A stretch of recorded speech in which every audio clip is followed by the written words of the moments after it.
রাধে রাধে বন্ধুরা, শুভ দুপুর। আশা করি তোমরা সবাই ভালো আছো, আমিও ভালো আছি।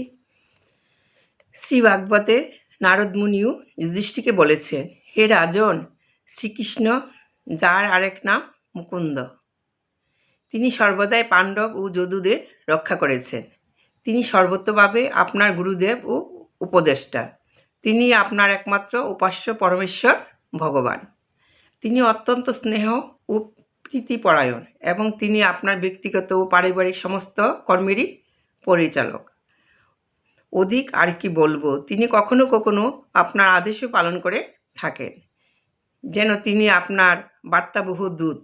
হে রাজন, আপনি পরম সৌভাগ্যশালী, কারণ পরমেশ্বর ভগবান যেভাবে আপনাকে অনুগ্রহ করেন তা কেউ স্বপ্ন আশা করতে পারেন না।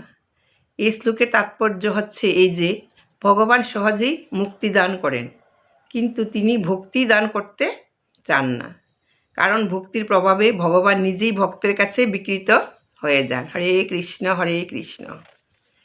শ্রী রূপ গোস্বামী বলেছেন যে, ব্রহ্মে লীন হয়ে যাওয়ার আনন্দকে যদি কোটি কোটি গুণ বর্ধিত করা যায়, তাহলেও ভগবত ভক্তির আনন্দের সমুদ্রের এক বিন্দু সঙ্গ তুলনা হয় না।